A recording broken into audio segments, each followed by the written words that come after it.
Can a movie that kicks off with a round of foxy boxing be bad? Josh and I will answer that question for you now in Drawing Conclusions review of the new Tomb Raider. This reboot of the Tomb Raider franchise is based on the 2013 reboot of the Tomb Raider video game franchise. That new take on Tomb Raider was a good change, brought new life to the series, and this movie is also much better than those that came before it. Although the two Angelina Jolie flicks were pretty lackluster, so that's not such a high bar. There were some great moments in Tomb Raider, some things we really enjoyed, and then there were some not so great moments, and some things that we didn't enjoy. The movie ends up being a bit uneven, and overall just okay. One of the good things in the movie I thought was the acting. I thought Alicia Vikander did a really great job as Lara Croft. I thought Lara is written as a much more interesting and fully realized character than in the previous films.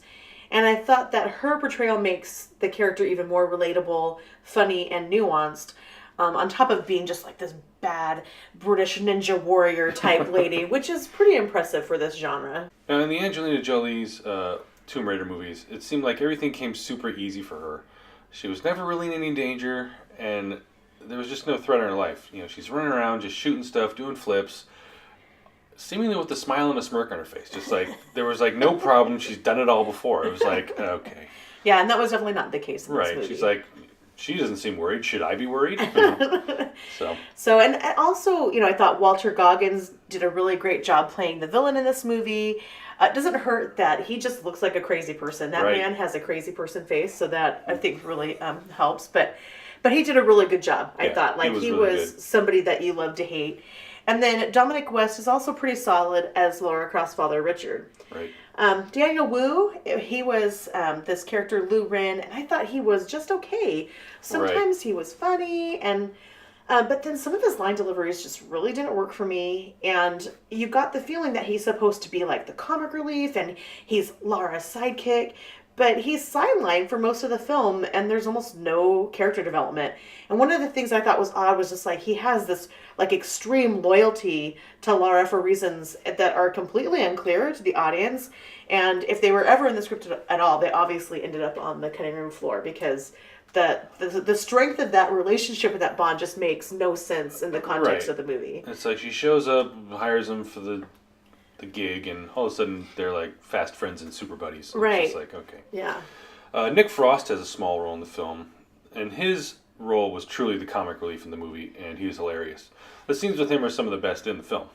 Yeah, I agree with that. There are some big name stars in this, and some really well-known, really well-respected actors, and one of those actors is Derek Jacobi, who just is in this movie in a role that you're like, they could have gotten anybody to play this role. Why do they have Derek Jacobi doing it? Like, it was almost distracting to me, like how little he had to do and how unimportant his role was in the film. Yeah. And then it's Derek Jacobi. I'm just like, okay. But that was just me. Now, there are times when the action really pops and you feel enthralled and engaged. There's one action sequence in particular that is pretty awesome and really well done. Then there's an action sequence that is pretty close to ruined by the over-the-top and overbearing music. Yeah. Oh my gosh, the music in this show was the crap. Yeah. It was just garbage.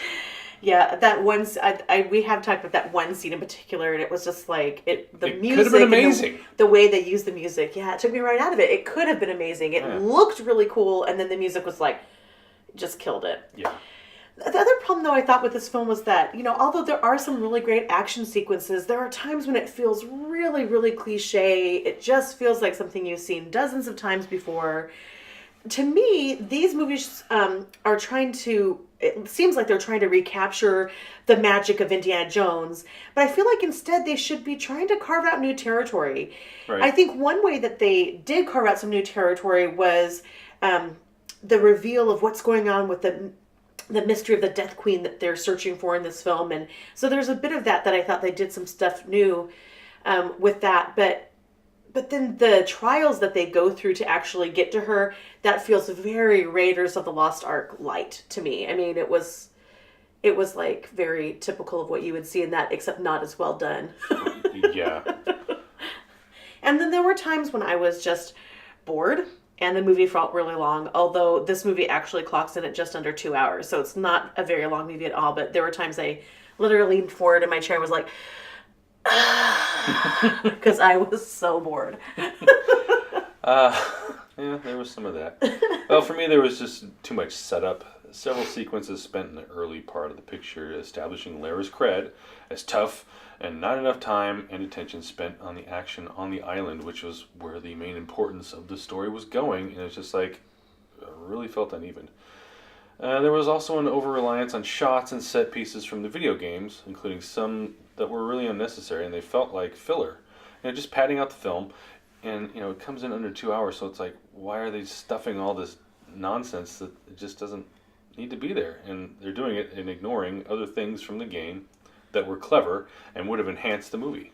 And with that, we have a mix of good and bad that result in a movie that feels pretty average and was a disappointment for me, because I really wanted to enjoy it. Yeah, I really wanted to enjoy it too, and there were some things about it that were so good, and I really liked Alicia Vikander as Lara. So that to me was disappointing. I felt like I really wanted it to be a better film for her because I just thought she did such a good job with the role. We give this a 2.5 golden idols out of 5. So not quite the full set. So thanks for watching our review of Tomb Raider. Please like, comment, and share. And don't forget to subscribe. Thanks.